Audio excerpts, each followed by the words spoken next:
All right, well, it's time to wake up. Hey! All right, well, it's time to, do what? I have no transition, so let me do that. All right. Jim, on the topic of weird sounds. Yes, Uncle Huck. And weird visions, AEW Dynamite aired last night as we are recording. I watched it this morning before we recorded. And they took place from... Where was it? They took place, they took money from these people. Hold on, you know what? I got to find something real quick. Where were they last night? They were in Des Moines, Iowa. And boy, howdy.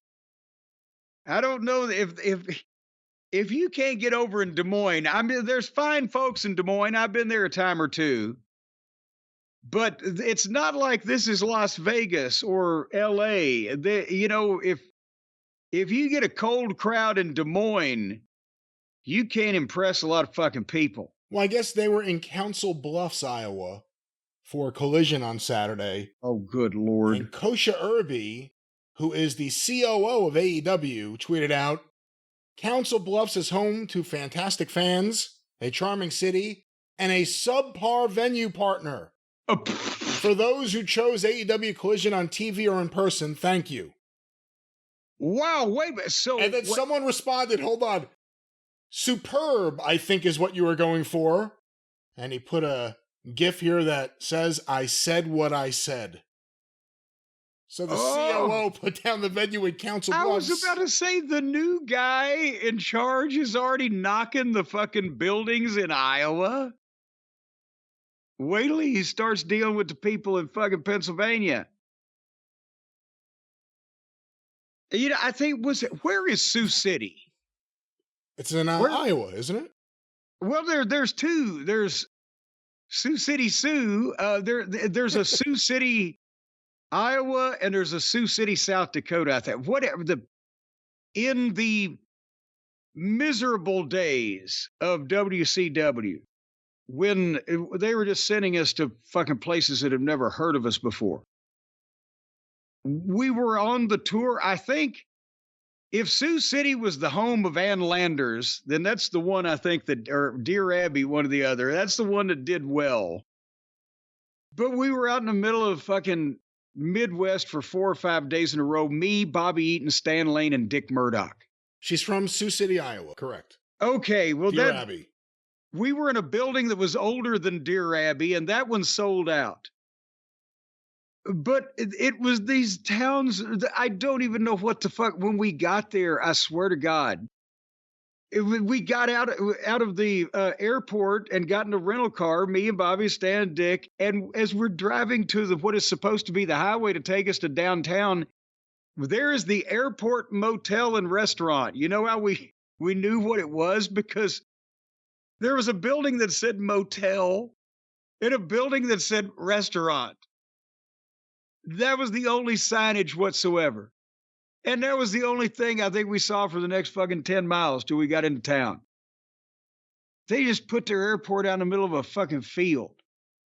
So the point is, this sounded in a lot of cases through this program like they were doing this in a library or a non-crowded theater. Didn't it to the point where there was some echo when Nana would yell, whose house?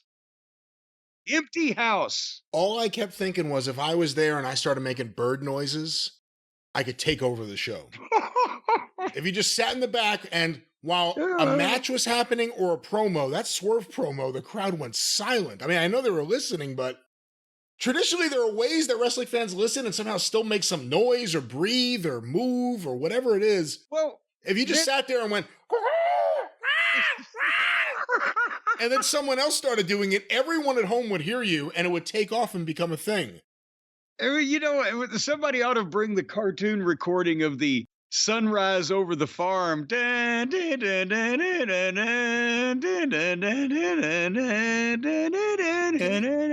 imagine if these fans were like the French fans and singing? They would take over the entire show. But they don't care that much. But now here's the problem. There were two different kinds of fan reactions in this same opening promo, and let's explain to the people they don't do a show open or anything. They go cold right into Swerve's entrance with Nana because they thought, okay, we got to hook them. And here's one of the few people we've got to take care about. And Swerve does the promo, and he's talking about our friend Willie Ostrich at Forbidden Door, and the people like Swerve. They were reacting to what he said and listening to other parts, but it was a good promo. It was decent since there's not really anything to talk about otherwise than this is a match they're having, right? It's not a compelling backstory between these two. So, but, he's fine and they're listening to him, right? Well, then when Maddie and Nikki, the Hardley Boys, and Cody and Jungle Jackoff interrupt it, and they've got to get the people barely like Okada anymore out of this group, so they got to try to make him look like an idiot. They give it, "It's my house, bitch," that he's supposed to say on the microphone. Is it childish and indie? But when they come out, then the people are either like, we've tuned out. We don't want to hear this. We don't see this. They're not listening. They're not caring. So two different reactions to the different sides of this, because then when Swerve did a few things again, people kind of like that, but it was just that big hole in the middle. And have Nikki and Maddie been taking, what is it, the testosterone replacement or addition or steroids or HGH? Why are they just growling on purpose like they think that heels talk? I noticed that about Matt Jackson more than Nick Jackson, who I think is a great flunky character. I keep saying it. He could bump. He could talk in like a sneaky heel kind of way. He's a good flunky heel. His brother is just go home heat right away, especially now where he's talking like this. And he makes nothing, like the facial expressions feel fake. The way he talks feels fake. Everything they says feels fake. Everything they says. So yeah, not good. And the crowd just doesn't give a fuck. Well, and I agree with you about the flunky thing, but here he's one of the flunkies trying to run this. Imagine if Barney Fife had been the sheriff of Mayberry. Would they have got 8 seasons? No, the classic flunky needs to stay in his flunk house. But the harder they tried, the quieter the people got. And with the growling and this, and then explain to me why that they came out, the heel faction that is supposed to be the top group because they're the EVPs and the big high-priced Japanese import and the little fucking defective sports car that's going to require a lot of maintenance from fucking California. They're supposed to be the top heel group, and they just won the big match against Team AEW, Anarchy in the Arena, even though one of them got set on fire. He's the one who won the match, right? Am I correct in this? That is correct, yes. So then why did they come out and challenge some of the same people they've just beaten to the most violent match in AEW, blood and guts? Number one, how could a match be more violent than Arena assholes? Because I mentioned the guy got set on fire. And then, why are the heels asking for the ultimate grudge match when they just won the last one 2 weeks ago? Does that make sense? Help me. I can help you. The other thing is, and I know you've brought it up in the past, and not everything is the first War Games, or the second War Games. Not everything is the first 2 War Games. There are other good War Games as well. But there was usually a build. Number 7 was a real tickle. But there was a build. I mean, when it first happened, there was a reason for it to happen. Everything kind of built to it happening. This is just all of a sudden they're announcing something that's going to be in a few weeks. There are no opponents for either team. Like, There's 4 guys on one team, and Team AEW is right now empty, except maybe the Acclaimed and Swerve. Well, but they just had a Team AEW, and then, see, that's the thing. Then the first time that the Buckaroos get a reaction out of the people is when they ask Swerve if he wants to be their 5th man in Blood and Guts, and then the people are like, "Oh, boo! Not for real! No, don't get involved in this. Don't do anything with these people, right? Please pick your friends carefully." That kind of reaction. And then, of course, no, he blows them off because now he's a baby face. He's reformed his baby terrorizing ways. And they had to funny it up by giving him a pair of their shoes. But then Swerve, as I said, blew him off, and Nana threw the shoes out to the crowd. And the people genuinely then reacted with glee and relief that he wasn't going to be involved with them. And then the heels, in the most stagey way, so he's, "Oh, yeah, see that? You hear that buzzing? That's the injury bug. And it just bit you." And then they start taking their clothes off in a stagey way, like not like they're going to film some kind of sick movie or something, but like they're going to strip down for a fight. On the way to the ring, by the way, Nick Jackson had dropped in, "Well, half of the roster isn't here anymore because of us." That was the funniest line because it was so true. Yeah, and I don't know whether he meant it or not. I think he was talking in the context. They're not smart enough. Half the roster and all the draws are gone because of us. Yeah. But in the context of, we put this guy out and we put that guy out, half the roster is gone because of us. I think he was being ironic. Alanis Jackson. And then suddenly the Acclaimed and Billy Gunn come out to save the day when they're going to beat up the world champion, who's the only person they give a shit about in the ring right now. Remember when the Acclaimed were over? Where the fuck did that go? Again, going back to Blood and Guts, if the Acclaimed are put in that match as 3, the Acclaimed and Billy Gunn as 3 of the participants on the babyface side, with the world champion, it doesn't feel like the time push-wise for that. Like, it feels like you're putting them someplace where, I don't know, it's not happening for them right now. Oh. And then, as the baby faces hit the ring, the heels jump out on the floor, and Christopher Daniels, the new authority whenever Tony doesn't exert his authority, comes out and says, this is basically what he said: "No, we have too many matches on the show tonight to have a fight right now." What the fuck? Oh, that's not even the most ridiculous thing from him this night. But I'm just saying, we have too many matches on the show to have a fight right now. So everybody get out of the ring. Well, why haven't they been saying that for 40 fucking years? We don't have time for this fight. You have to go. You have to go now. We don't. It's like Fred Lampson, the athletic commissioner in Kentucky. Try that Lawler and Terry Funk are doing the double juice pull apart with 20 guys in the ring. He gets the microphone. He's like, "All right, now break it up, you guys. The fight's over." He wasn't smart. "Fight's over, break it up."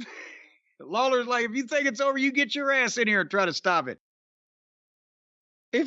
So we got too many matches. Everybody gets out of the ring. He sounded like a grumpy lifeguard. Okay, everybody out of the pool. Somebody turned the chemical purple.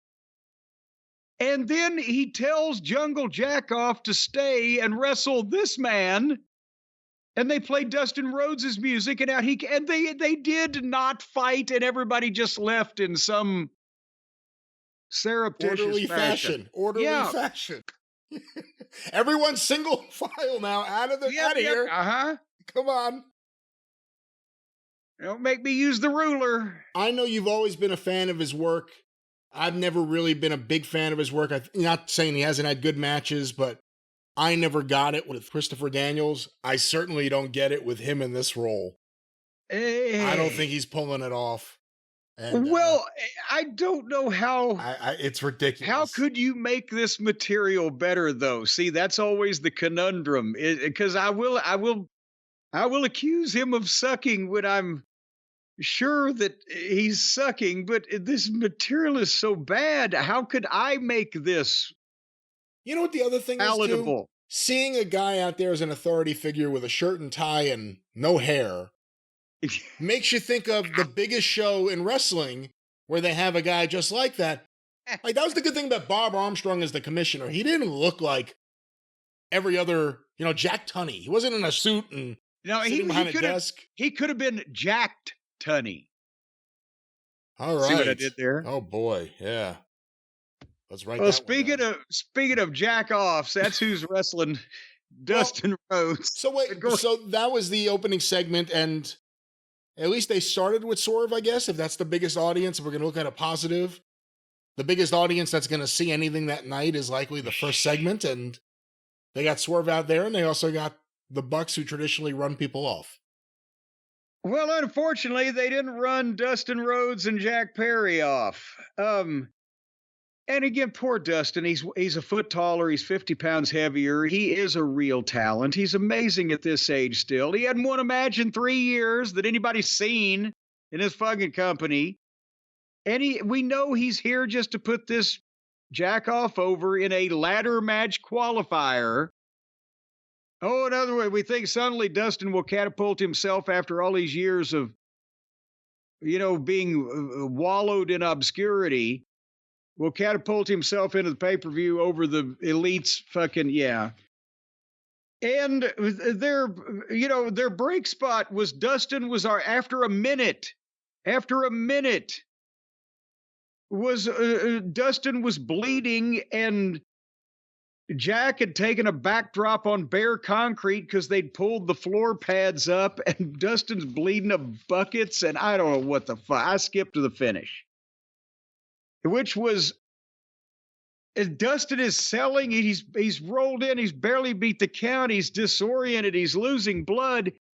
And referee Aubrey Edwards, good old Aubrey Ed, helps Dustin to his feet, and then, almost like a heel referee turn, for no reason, turned to the right and walked to the ropes and just turned her back and was looking out. It's something that wasn't there so that Jungle Jackoff could kick him right in the balls. And then she turned back around and was like, oh, nah. And then Dustin is kneeling there, having been kicked in the balls, and he's selling, and then Jungle Jackoff is over in the corner, standing there looking at him, and Dustin looks up at Jungle Jackoff and gives him the finger. And Jungle Jackoff runs at him, and Dustin kneels there giving him the finger, watching him run at him, and he knee lifts him, boom, and beats him 1, 2, 3. If he had the energy to give him the finger, couldn't he just rolled out of the way of the knee lift? Why are all their finishes not only phony looking, but they make the baby faces and the referees look like total idiots? Explain that one to me, Lucy. As soon as Dustin came out, I was like, oh, Dustin's going to lose another match, and now it's the Jack Perry. And then once you saw them in there, the size difference. And again, not everything, I'm not saying everyone has to be a giant person, but Jack Perry's shorter, and he doesn't have much muscle or much mass, or he just seems like a little guy doing moves. I mean, when I looked at his arms and his weight, like just everything in there against Dustin, Dustin should kill him. Unless he's a black belt. Unless somehow they introduce the fact that he knows how to kill people. And then somebody can point to say, okay, well, at one point, the Ricky Morton wrestled the Barbarian. And here's another thing. And he wrestled like it, and that's how he wrestled, like Ricky Morton wrestling the Barbarian, having to evade him, having to do everything he can not to hit power high spots on him or anything. Yes, and also, Ricky Morton knew how to work. And, but nevertheless, that's what happened there. But I don't think it's working. Again, the audience there reacts a little bit to him. They're not even really reacting hard to this. We've already heard some fans chant CM Punk, but that's been a minority of the AEW audience that we've heard so far. But since they aired that video and brought him back and put him with the Elite, who were hamming it up in what can only be called a comedy stable, a heel comedy stable. It's like Pro Wrestling Guerrilla. It's a heel comedy stable for anyone in on the bad humor. And if you're not in on the bad humor, then you're out. Yeah, I don't think it's working, but we'll see. A lot of people out these days. Speaking of being out, Rush's opponent, Arnold Finster, was out in about fucking 10 seconds, out on the floor. Referee stood and stared. Rush beat the guy up on the floor for no reason, and he beat him up in the ring, and then he beat him 1, 2, 3. As soon as the match started, I'm thinking, what's the one thing I know Rush, what's his one move I know? And that's throwing people into every barricade around the ring. As soon as he hit the guy and he started rolling toward the floor, I'm like, oh my God, they're going for it right away. This match is going to be quick. What the fuck? Why do you need to throw the fucking jobber around? And then he got the microphone and said, "You are a weak American, like all the others." That's more like Nikolai Volkov. You are a weak American. I can't talk like Rush. That's not like Nikolai Volkov. I don't know what that's like. Well, you are a weak American. It's like if Nikolai and the Sheik had a baby. That's what it sounds like. Well, hey, baby. But then suddenly, MJF's music played and he hit the ring and began a fight with Rush. And I'm willing to let them prove me wrong next week, but nothing that I saw here that indicates that when I make this statement, they are going to prove me wrong. Does that make sense to you, Brian? I don't know. We got to hear what the rest of what you're saying. Did I dangle my participles? I'm about to say something and they can prove me wrong next week if they can, but I don't think they will. That's more eloquently put. And by the way, next week's match is going to be commercial free to start the show. Well, boy, there you go. So nobody can get suplexed on the bare concrete floor for a break spot because there are no breaks. Is it commercial free because the network's making it commercial free, or does Tony buy the ad time? No, I think they're doing some ratings ploy. To artificially inflate when you don't have a commercial break, the theory is, survey says, polls show, if you don't have a commercial break over a quarter, that more people will hang with it, you will steadily gain rather than having any fluctuation in the quarter, and you will lead to a higher average. It's all part of the games people play. Games people play, up, down, the ratings will show it. Do you need some organ? No, I don't need your organ. You keep your organ to yourself. And that thing too. But when MJF's music hits, right, and they have the fight, and it's the top star in the company that's just returned, that lost the world title not long ago and has been out with injury, and just returned and needs, I think, to look strong and try to erase the bad taste, the bad memories, the bad faith or whatever of the devil with the blue dress on and that whole fiasco thing that happened. And Rush is, I'm sorry, regardless of what they think he is or is going to be, he's a mid-card heel that cannot speak. And he's a guy that fucking will not sell for people, or only when it chooses him or when it pleases him, and just beats the shit out of people. I don't like his work, both in terms of its execution and his psychology. I think he looks like he believes he's a star, and as such takes advantage of every babyface he's in with, and works if they're going to push him as main event guy, which, by the way, that time's been passed. If you're going to come in and establish him as, okay, it's Swerve, it's Rush, it's Moxley, it's fucking MJF, and that time was passed. But he thinks he is because he works that way. And so his matches are mostly rotten, and it makes no sense. Even if MJF beats him, I'm afraid that Rush will beat MJF up so bad and sell so little that the win will hurt MJF because of what the match will look like more than it will help him because he beat some guy that nobody gives two squirts about in the fucking diarrhea category. That's what I want them to prove me wrong about. See, the problem is MJF is the kind of wrestler who can entertain an audience in a long match, and the pacing of it won't make it ultra competitive if he had to, and he can keep everyone's attention and get reactions. Against Roosh, he's going to be selling for Roosh, you have to imagine. One would, whether he wants to or not, from what we've seen in the past. And you were right. And by the way, you were right. Last week I said he's a heel. He was clearly a babyface here, so you were 100% right. Also, if you even watch this fight, and again, they both beat up security and went back to fighting and went out in the arena and fought in the stands, and people loved it because it's in the stands and they're crowd surfing, the wrestling equivalent of crowd surfing, fighting in the crowd. And they have a big pull apart in the back of the fucking arena. But if Rush would punch MJF and it came anywhere close to landing, because a lot of his don't, but MJF would sell it or would sometimes register it as if I've been struck somehow, so as to continue to further the illusion. But MJF's punching this guy in the fucking forehead, and he's just looking at him.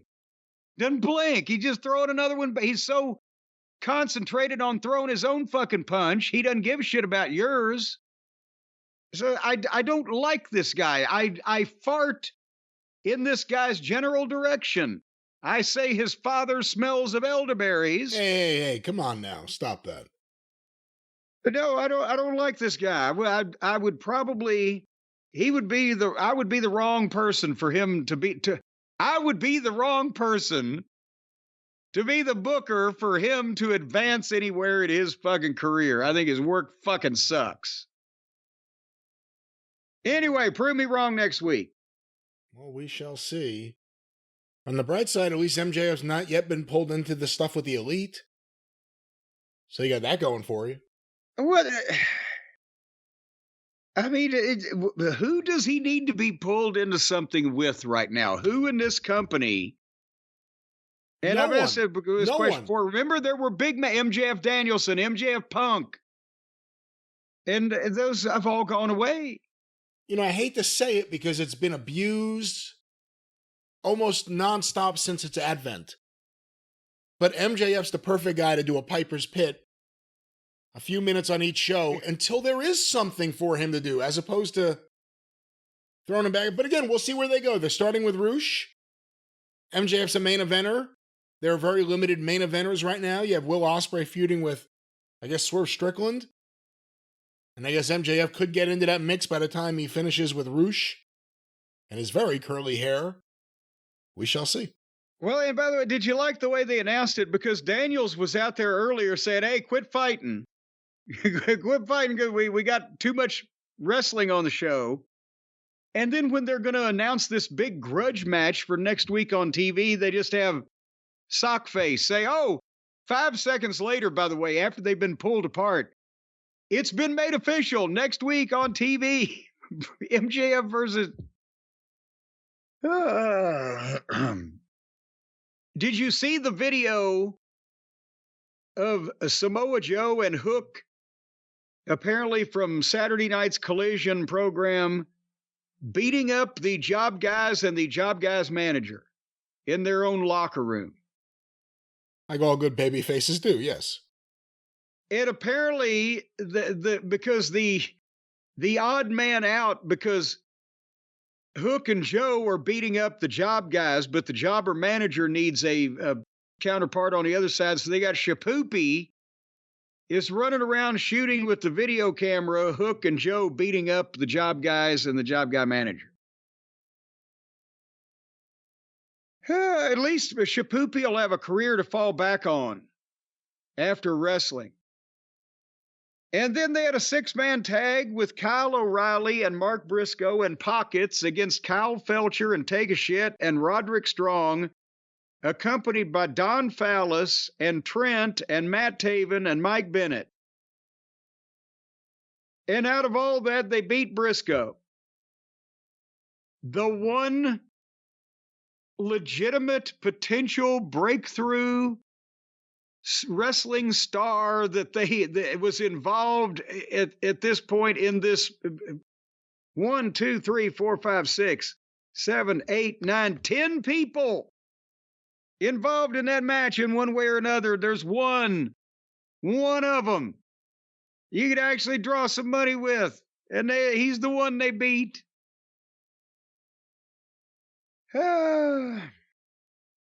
But anyway, otherwise, obviously, Pockets was in it, so we don't. You didn't see any of this? You didn't see when Pockets is getting beat up, who made the save? Or who tried to make the save? Who saved him? Well, Willow Nightingale's music hit.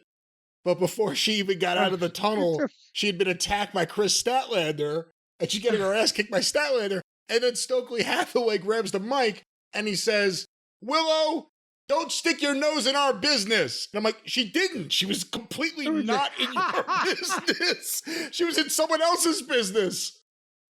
And Willow Nightingale is the backup for Orange Cassidy. So this is maybe how Tony's going to back into the mixed tag team title situation. Oh, good God. And put a mixed tag team title on the fucking idiot. Jesus Christ. This is... are we watching now at this point that Tony just refuses to give up on any of his favorite toys? Are we watching a young, potentially overindulged little young man over in a corner playing with himself out in front of a fucking dinner party? There are a lot of people on this show that Tony believes in himself. And I think the problem is that even if you do believe in them, the booking has been so stale around them for so long that them just being there propels the lameness further. A lot of people need a break. I mean, if you really think about Orange Cassidy, your feelings about him and what I think about him and other people. Somebody tweeted a statistic. He has more wins than anybody else in OVW. Try that again. More wins than anyone else in AEW in like 2 of the 4 years they've been full years in existence or whatever. More, it's insane. Right, and he's been there since the beginning. He's been featured on that show since the very beginning. And do you think anything's going to happen to cause more people to care now? And less people care now than cared a few years ago. And that's going to probably continue. Is there anything that can be done with Orange Cassidy to make people care? Really care? I don't know. Yes. I think you can have an old-fashioned fucking mega-gate on pay-per-view if you will find someone to put him in the middle of a racetrack, douse him with gasoline, and set him on fucking fire. Well, there's a lot of insurance issues with that. I don't know if we're going to be able to... No, they just did it on the last show. They didn't even have to take him to the fucking racetrack. They did it right in the middle of the arena.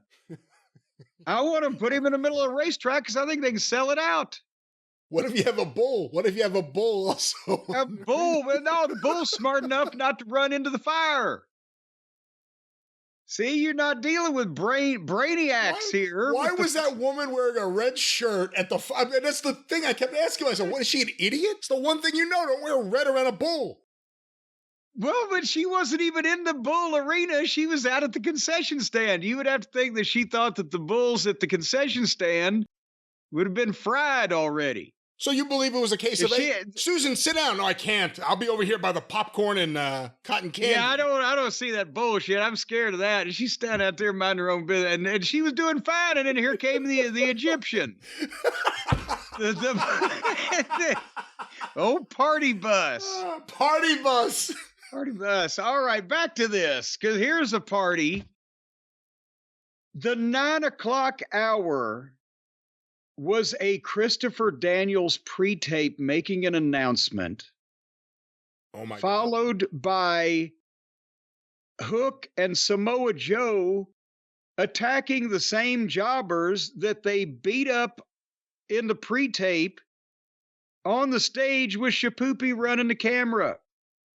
And they threw him into the ring, and the referee rang the bell for a match between... This is the 9 o'clock hour, pre-tape and prelim. Did you watch that Christopher Daniels announcement? Yes, I'm going to back up to it in a second, but there was a 1-2 punch that I was astonished that they would give at the top of an hour. Well, they also had some backstage talk with Samoa Joe and Hook, asking if Taz was a graduate of Syracuse. Is that why he liked orange? So they're telling jokes now in these backstage segments right before they attack and mug the heel undercard Job crew. But Daniels made the announcement in his capacity as an announcement maker. Did you hear how he started it? Oh, yeah. What was the Here's what he I said. didn't write the exact words down. Here's what he said. And again, this is the interim executive vice president. All of a sudden he turns around and he goes, "Hey guys, I'm back." Yeah, that's his announcement. Because that's what Jack Tunney would say. "I'm back. And here's what I have to say. I'm back. I'm back from what? From the earlier segment?" Well, yeah, and unfortunately, that's what he's probably referring to is like, I'm back out here again. And his way, he was trying to convey, or some amateur producer was telling him to try to convey that, well, I'm back with more big news, but it was just so awkwardly the way it was said. And if the announcers say we're going to pitch to him, not pitch to him cold, in other words, where let's go to the back now with Chris Daniels, but ask him some type of question that required some interaction, then it would have been easier for him to say something effective. Well, guys, my work tonight is not over with, because in addition to what we were just talking about out there before, but it's just so fucking awkward, because they probably did it at 5:00 in the afternoon as a pre-tape. They didn't know what the fuck was going on. But anyway, he announced that next week, Cody and Maddie and Nikki will wrestle in Eliminator matches for title shots for their opponents. If the people that they wrestle next week beat them next week, then they get the opportunity to wrestle them again and beat them again. And all seconds and managers and flunkies and cohorts and henchmen and stooges, did I mention that, are barred from ringside, because we can do that in some of the matches, just not all of the matches. But it's our fault when it happens in the matches that we don't do it in, because we've established that we do it sometimes. And that was the 9:00 hour. And then here came Hook and Joe. So the Eliminator matches, what the fuck? They're just going to... And Daniels is just trying to passionately say the crap he has to say. Yes, that's why I'm saying you don't know whether he's sucking at it or whether it's the shit he has to say, because... Hey guys, I'm back. Come on, what the hell is that? Hey guys, I'm back. They're going to... Well, now, Tony, in all fairness, Tony Khan quit saying, thanks, guys. So guys is kind of open. But they're going to have matches next week against people that they're going to beat, because then they're going to be wrestling on the pay-per-view, and we won't have interference. And they're still going to beat them. The most counterproductive word in AEW is eliminator. The eliminator matches is such a bad concept to say out loud too often. Who is it eliminating? If these people lose when they wrestle the champions in non-title matches, does that mean that they never ever can get title matches? Would they have ever gotten a title match anyway? Or do they still continue sometimes to get title matches? It does go to the bigger question. Like in Japan, a title match is a big deal. There may be just a few title matches. You know what I mean? Like you have to work up to it. The guys may be in tag matches, or there may be non-title matches, I guess. But in America, traditionally, you don't have that. The champion would wrestle every night. But in AEW, the champion, you'll see him wrestle and the title's not on the line because of these eliminator matches. It's just it's like a geek thought. Well, but that now, doesn't hold work on. in application. Well, but now some people will be confused about what you said, because in the old days in America, the tradition was the champion worked every night, but you didn't know he was working. Everybody didn't know everywhere the champion was working. They didn't, like we know now and take for granted that everybody would know that the NWA champion defended, 300 days a year or whatever the fuck it was. They've seen the schedules for Flair and Race or whatever. But what the fans knew at that point was that even though the NWA champion was in the magazines, he was wrestling this guy in this town and that guy in that town, he only came to my town every great so often, unless it was one of the St. Louis or a major NWA city. And so you didn't in the WWF, it was the same way on a smaller basis. Is they might have known, yes, he's defending in Boston and Philly and New York and maybe Baltimore, but they didn't know about Providence and New Haven and et cetera, et cetera. So there needs to be a happy medium somewhere between it used to be a privilege to see the main event guys wrestling to the main event guys wrestle all the fucking time, so it's not special anymore. There's got to be something in between. You know, I know for someone like maybe Ric Flair, there was a pride in working a long match with George South or, you know, a undercard guy. But that didn't mean he ought to do it. But yeah, yes. Exactly. And it feels like AEW is filled with a lot of that. And George South was a good wrestler. I'm not saying he wasn't, but it's about the push. It's not about how you work in the ring. It's about the push. And for people who listen to this program, they know that we're talking. It's about the presentation of you and not whether you can. You know, would the guy who replaced Steve Perry in Journey would they have had all those hits if he'd have been the original guy? No, he sounds like it's presentation and timing and spot as well as talent. He can sing like him, but it was not the same thing. Anyway, and then Hook and Joe, they beat him up on a stage and they throw him in the ring and they beat him in about 3 minutes when Shapoopy decked the manager and all three of the baby faces put sleepers on all three of the heels. Shibata left Mark Sterling for dead. Did you see that? He just completely choked him out, just left him there like he was dead. No one ran over, nothing. He just laid there dead. Well, people were hoping, hey, if we take enough time, maybe nobody can resuscitate him. What do you think of this stable? Hook, Samoa Joe, and Shibata. Well, that's again, there's the germ of the seed of something is there, but it never has a chance to grow because of the roundup that is Tony's booking. Samoa Joe mentoring Hook is a great concept. With they have the same combat sports type of approach and blah blah blah. And the young student and the older sensei or whatever the fuck. And then they've always got a clown or comedy some shit up on his program by having Shapoopy, even if you call him by his other name, Shibata, running the camera just because he's got to be in there because he's a member of it. Why is he a member of it? Because Tony, I guess, said be a member of it. But it's something to make it funny or to have somebody else. And it distracts from the main business point you're trying to make with a relationship between Hook and Samoa Joe. And again, yes, these are people for him to beat up or for them to beat up.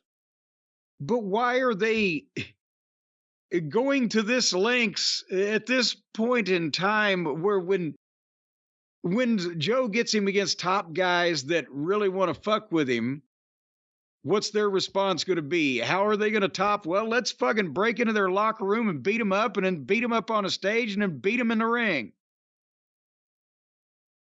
Just beat these fucking guys. Be dirty about it. Be dominant.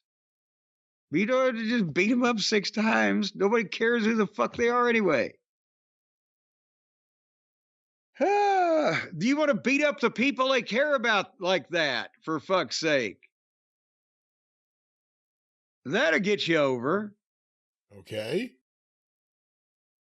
Anyway, what do you got to say about it? I can't really add too much more to this. It's never felt more minor league in overall presentation. And I mean, Hitsman's are talking about this, but I thought about it all. I've been thinking about it the last several weeks. When you think about it, everything's quiet. You've got that giant stage there. The stage, in terms of square footage, maybe bigger than the audience. The show feels dead. It feels minor league and dead right now. And wait, do you they have don't the see it that information? way. Do you have the information on how many people were in this facility?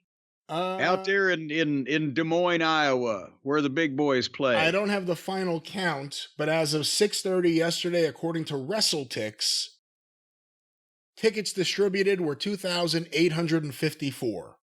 Ouch. 2,854 given out, and that includes, I guess, the radio station comps, the giveaways, the stuff that went to the dry cleaners. Debut in the venue.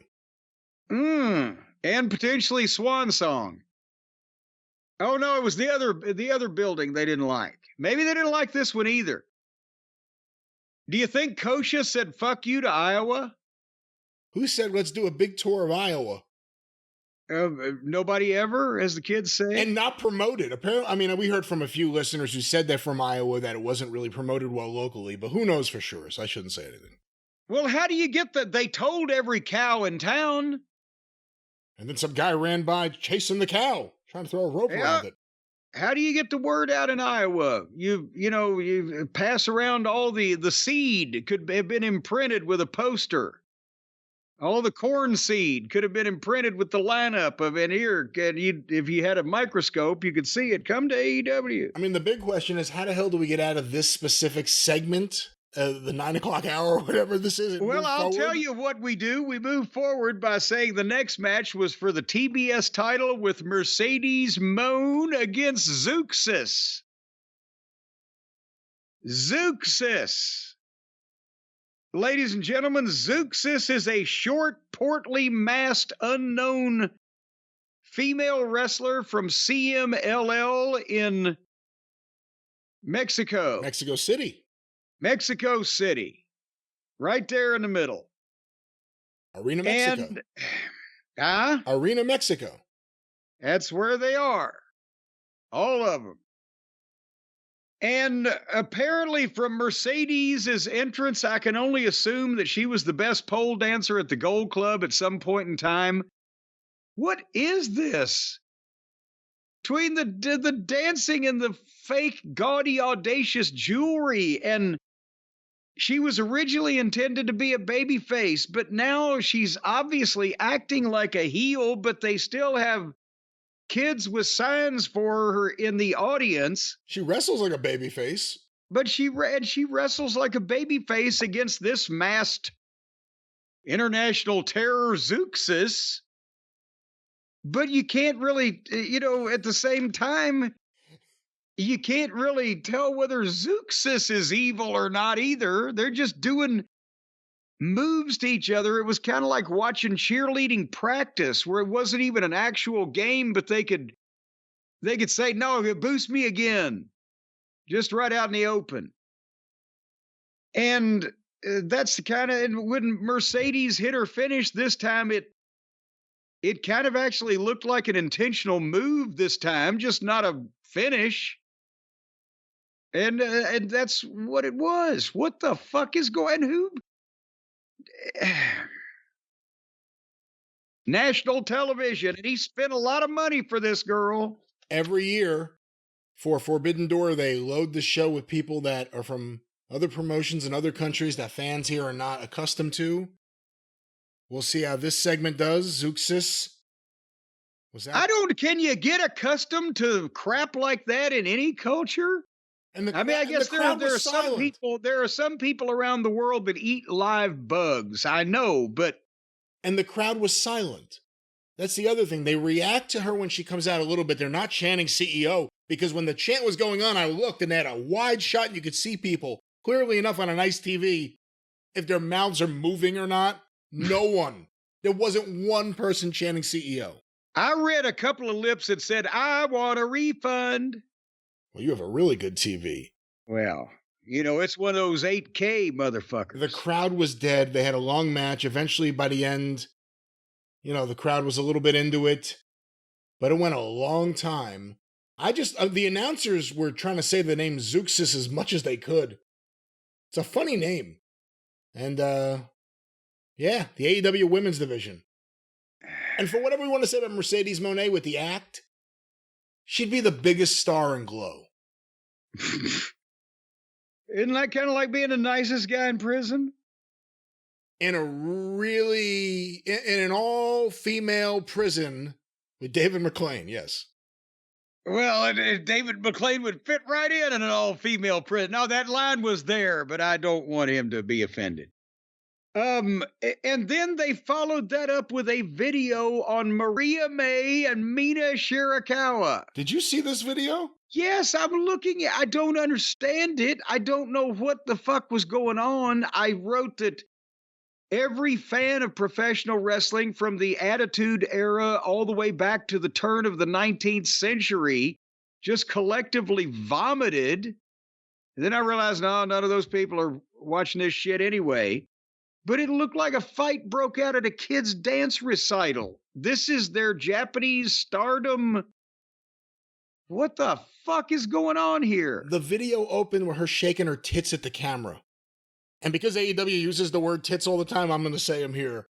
She's just shaking them at the camera, and then she talks about how she's sexy and she's a model. And it hit me watching this. I'm like, who is this marketed to? That's what I'm saying. We got a pretty good idea of who's looking at this kind of stuff in Japan, but who here? Well, that's especially on national cable television, wants to see this type of thing. Because, it hit me again watching this. This obviously isn't being written or marketed for women. It's for male wrestling fans. What does this say? I mean, again, just think about what this whole thing is. Yeah, I don't know. Huh? I will give it to her. She's a very good-looking woman, Mina Shirakawa. And I just saw her on RJ City's show. It was quite humorous.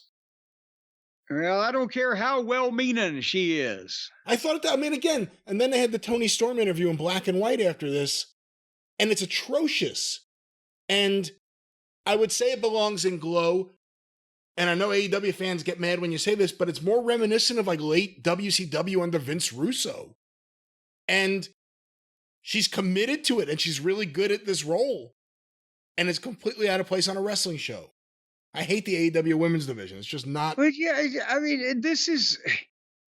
You remember Fridays on ABC was the answer to NBC's Saturday Night Live, but they didn't have the balls to go head to head. And Fridays occasionally had some good sketches. But this is a late night sketch comedy show parody of wrestling, so whether it be Stardom or Tony Storm's Stardom or Luther or these people that are trying to bump their tits with each other. Because again, who is this for? This bad acting, this bad segment, all the bad booking behind it, all the things behind it. And everyone's saying, oh, it's really great. Can't you see it's a love triangle? All the bad shit here. When they're sitting and writing it. This is the only fucking love triangle I've ever seen I wasn't interested in. When they're sitting and writing it, do they say, who do they think the audience is? Do they think this is for guys? Do they think it's for women? Like, who do they think the audience for this is? Because having sexy women on a wrestling show is one thing. Having them act and just do a bad act, be a part of a bunch of bad acts, what is that then? So I don't know. I'm rambling. It's bad acting. Speaking of bad act, here's the perfect transition. Thank you for rambling on down, rambling Ricky last, because you bad acting as a transition to the next segment. TV time with the Learning Tree. And remember, Big Bill, we said, wow, not only is his work looking better, but his promos for a few weeks there with Ricky Starks, with his promos, he's standing up for himself. He's showing some, well, now he's back down in the shitter. Because he's doing the same, not as far over the top, but the same kind of disingenuous promo as Jericho. He's Jericho's flunky. He introduces Jericho. He has to act like Jericho's teaching him something. So he's fucking, might as well call time of death on this meaningful career. At least he has a new nickname. Large William. They call them the Redwood. Oh, he's Jericho's done that for a couple of weeks, but I saw on the internet somewhere, I was reading a recap or something. They said, well, there was Large William. That's what he ought to call him. And then Jericho comes in and sells his T-shirt and tells the people in Iowa how to grow corn, and I'm not even kidding. And the people are just staring, either dumbfounded or slightly irritated that this is happening at this point when it might have been enjoying themselves otherwise. And then Jericho brings out Private Party, and they come dancing down the ramp like a bunch of goddamn space alien epileptics, to no reaction whatsoever. I would have been embarrassed to be doing those back bend hops like that one guy was doing, where he looked like he was sticking his own head up his own ass, and the people were just like, who the fuck are these guys? You think maybe they're on the corn liquor rather than the corn out in Iowa? Private Party have been there since the beginning, too. It's not like they keep getting treated like there's some young new tag team that have just come in. They've been there since the very beginning. This is the beginning in Iowa, and it may be the end, because they're debuting their swan song.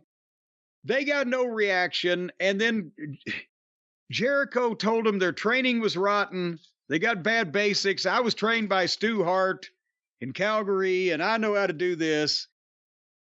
And then Private Party asked Jericho, well, why don't you teach us? You're the Caitlin Clark of AEW.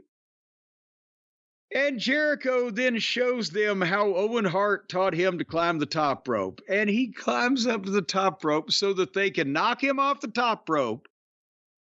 And then they shit-can Brian Keith, who's been standing in the ring there with him. And then they top rope Big Bill, and they dive on both of them. And while they do that, Jericho is flat on his back in the ring, and you see him, he's on camera. They're not even smart enough to cut away from this. He sees where the guy's climbing to the top rope, and he's squirming on his back into the right position, and he's holding his arms up like he's so scared he's going to be squashed. It's like Refrigerator Jax is about to come off the ropes on him. He's fucking scared to death. And the guy comes off with a swanton and goes right over the top of him, never fucking touched him. Busted his ass straight on the fucking mat on the other side. And then the other Private Party, number 2 Private Party, did a backflip splash off the top of the top rope on him, and that one did look fairly firm. And then they just left. So what is he? He's got 8.5 years left on that 10-year contract. Everybody in the company gets to beat him up. What is it now? What the fuck's going on here? I don't know. When he took that bump on the top rope, on the top turnbuckle, on the whatever you would call that. Yes, spot. the top turnbuckle there. Oh, man. That was pretty. I was like, man, I didn't think they were going to do that in this segment, which is a terrible segment. This Jericho stuff's awful. He thinks it's good. He thinks he's leaning into what everyone thinks about him. He doesn't realize he's adding a new dimension into what we all think about him, not leaning into it. Not good. Not good at all. Whew. Well, and also real briefly, they did a package on the plumber winning the IWGP or GTP, the little GTO title. And he's going to defend that against NATO. Why is he mad at NATO? I thought they were trying to keep the peace amongst people, having a treaty. He'll be wrestling Naito, who you've seen before. Never mind. I think you've seen before. Why do all the top New Japan guys look like unkempt homeless hobos? As Howard Baum put it, it was the Joy Behar era of New Japan where things started reviving and everyone had a wacky hairdo. Well, he looks about the same as everybody else does, except at least Cody stands out with the blonde hair as a tribute to the only member of the Elite that ever drew any money. And then did you see the Guns? The Gun Boys did a promo with Juice Robinson in the back, and it was the best 30 seconds of the show. Just to hear Juice talk again. I'm sure he'll be quickly, sidelined and obscured, but it's nice to hear him back. He is one of the guys I could say, I wish he somehow left AEW and either NXT or even the main roster as a singles wrestler not aligned with anyone. He has such an amazing energy, especially with the long facial hair and everything, but he's held back by all the stuff around him. Yeah. Especially Jay White. But even the Guns, and I like the Guns, but I think Juice Robinson's such a unique character. He should kind of be on his own. He should be in the mix for an Intercontinental Championship, not 1/4 of the Trios champion. And you know, the thing about him is if you're going to put him in a group, he should be the leader of the group. Here is the man you love, the leader of the band. Anyway, then they had Danny Garcia, who said, fuck it, I'm dropping everything. I'm dropping all these $7 Productions TV shows I've got in the hopper. I'm not going to blow Dwayne this week. I'm going to go wrestle on AEW. And she did. That's a different Daniel Garcia. That's Danny Garcia. Danny Garcia. And that's The Rock's ex-wife. I don't know if she's still doing any, or we can't confirm any sexual liaisons that they're having. Yeah, the one thing, there were probably, as part of the divorce agreement, was there a blowjob quotient? You get the $35 million and I get the fucking 4 Hummers a year? Hey, The Rock's your buddy. I'll let you find out. Well, I'll ask here shortly. But right now, Danny Garcia, you'll never guess who Danny Garcia wrestled on AEW, returning after all these many, many years of being gone. Nick Comoroto of the famous incantation Comoroto Solo a Go-Go. Whenever you said that, you manifested the absolute best in botched wrestling. Comoroto was back. He looks great, still physically. He doesn't look like a caveman anymore. They cleaned him up a little bit. And he got beat in 1 minute by this fucking guy. I had a thought watching this, seeing Comoroto out there. I was so surprised when I like Nick Comoroto. I'm like, oh shit, where has he been? He still looks like a big, scary guy. And then you see Garcia stomping the shit out of him. Yeah. It was like, imagine someone from 1986, the last thing they saw in wrestling was Hercules Hernandez killing someone. And they went in a time machine. It came back to now. And there's Hercules Hernandez having some skinny job guy just stomp the shit out of him. Just slap him around like he owed him money. That's the problem right there, in a nutshell. I said it before, Daniel Garcia needs size, and he does. He needs to drop this stupid dance. Sorry that it's over with the limited fans they have right now, but he does. I think he needs a face transplant. But he's so much smaller than Comoroto. Why'd they book this match? There's not a skinny guy in the back he could have beat up? Comoroto looked like Hercules Hernandez against this guy. You're not a proponent of the face transplant, is what you're saying. I don't know how possible it is. Shibata, he's the expert in transplants. No, they didn't do anything with his face. They took top of his head off, right?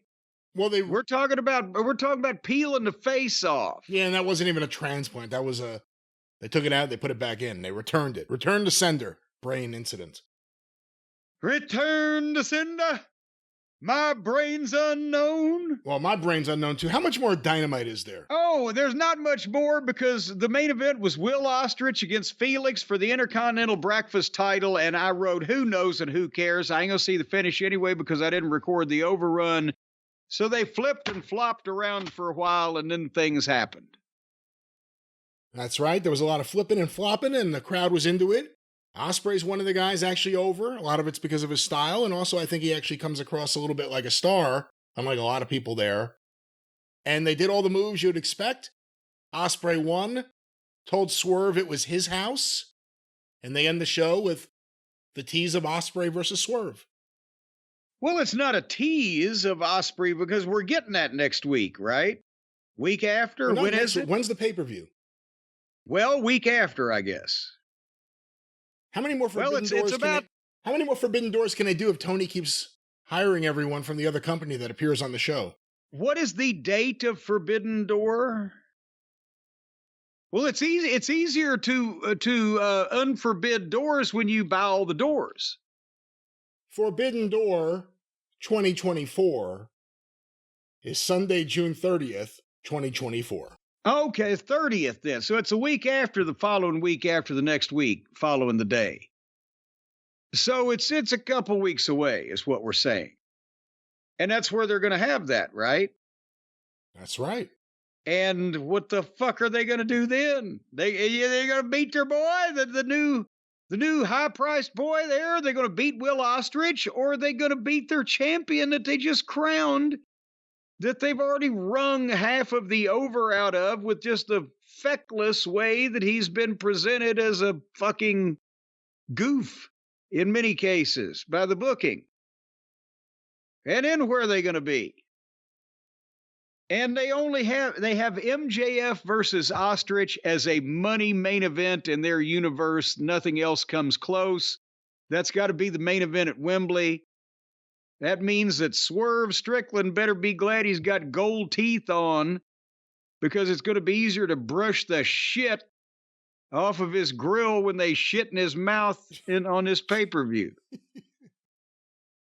Well, we'll see what happens. That same thing I told Vince McMahon, not Russo. About his grill? Vince McMahon, no, about fucking when he was trying to work with Antonio Pena from Mexico. And had his fucking champion, who was the goddamn champion at the time, and Vince had him formatted in. We were at his house writing, and he said, well, put him in to do a job for Road Dogg in 6 minutes. I said, Vince, that's the guy's champion. Well, this is on Superstars. I said, well, while he's down there, why don't you just piss in his mouth?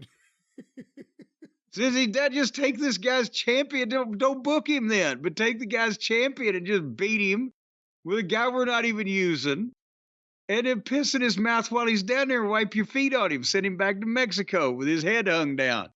I'm sure Pena will love you for that. So they should just piss in his mouth while he's down there. Well, that was AEW Dynamite, and with that, ladies and gentlemen, due to the fact that the ratings are not in, we will travel through time to retrieve these ratings. Time travel begins right now.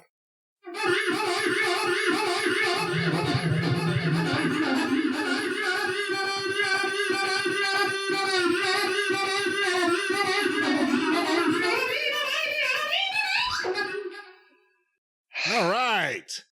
That gets you in the mood? Let that be a lesson to her. If she doesn't do it right next time, we'll do that again. I feel like this is the way human speech is heard by Tony Khan in his head. These kind of sounds. The Peanuts parents. That's right. Only if it's not complimentary. He hears the compliments just fine. Well, we are in the future. We will or will not have some compliments here in this segment. We're talking about AEW Dynamite's ratings for June 12th, 2024 on TBS, 8 to 10:06 p.m. Jim, overall, let me say it a different way. Jim, the overall number on average. On average. 681,000 viewers. Oh, see, again, I had no previous knowledge of these numbers, and that ain't a good number. And that's way down from last week. According to WrestleNomics, it is the lowest overall number since May 15th, and it is the lowest in the key demo, that's males 18 to 49, since June 24th, 2020. Ooh, well, they can't say we didn't warn them. What do you expect when you're putting on shows with nobodies doing stupid shit? And the WWE's drawing audiences by putting on stars doing boring shit. But you can't draw any kind of a number putting on nobodies doing stupid shit. Because nobody cares about nobody. Nobody cares for me. Nobody. I ain't got nobodies. That's what Tony's singing. Nobody's in my building, in the arena, in those chairs. Oh, yeah. What's the quarter hours? I was taking a sip of coffee. Hold on, we'll go to the quarter hours here, Jim. And before we get there, just for the record, the NBA Finals are on broadcast TV. Here are the numbers the last 4 years. Well, I was about to say, because they keep saying that, well, they do They're against the NBA Finals. They do these things every year. All of these things that they're against, they do them every year, do they not? And again, these numbers, that is true. And again, these numbers are going around. We have not fact-checked them ourselves, but we'll put them out there. No one else is saying they're wrong. I'm looking frivolous. Well, nobody's yelling about them. In 2021, 1,025,000 viewers. Ooh, okay. In 2022, 939,000 viewers. Okay, this is against the NBA Finals. That's right. In 2023, 903,000 viewers. Okay. 2024, 681,000 viewers. Okay. Well, it was dropping, but not precipitously. They only lost about 122,000 from year 1 to year 3, and then they've lost from year 3 to year 4 222,000 people. Ooh. Must have been a good game. Well, let's go to the quarter hours, Jim. These were compiled by WrestleNomics. Quarter 1, 8 to 8:15 p.m. The Swerve Strickland confrontation with the Elite. Swerve Strickland's confrontation with the Elite and Christopher Daniels' promo. Dustin Rhodes versus Jack Perry with picture-in-picture. 785,000 viewers. Wow, okay. They didn't get their big bang, big bump. No, and no one chose them over the game at all, it appears. We go to quarter 2, 8:15, 8:30 p.m. Continuation of Dustin versus Perry. Orange Cassidy, Mark Briscoe, backstage promo. Roosh versus Dion Russman, and the post-match with MJF. 702,000 viewers. Ooh, so they started low, and then they still had a big 83,000 person drop from quarter 1 to quarter 2. But it seems like with the average, the good news is at least they can't just fall off a cliff because they're already halfway down. Well, here's another question. So 2 weeks ago, after the pay-per-view, MJF was not on the show and people expected him to be. Right. And then last week they announced him and he was there. He was unannounced, right? They didn't announce he was going to be on this episode, did they? No, I don't think. He came out. He wasn't in a match. He wasn't in a scheduled interview. He came out in a fit of consternation over what old Rush Boy had done to the job guy. A surprise appearance in Des Moines to confront Roosh. Quarter 3, 8:30, 8:45. God damn, when you put it that way. Quarter 3. Is that even worth the fucking plane ticket? 8:30 to 8:45 p.m. An ad break. Roderick Strong. Is this the match? Yeah. Roderick Strong, Takeshita. I can't speak. Roderick Strong, Takeshita, and Kyle Fletcher versus Kyle O'Reilly, Mark Briscoe, and Orange Cassidy. Jesus Christ. 687,000 viewers. And the only surprise is it didn't lose any more than that. What?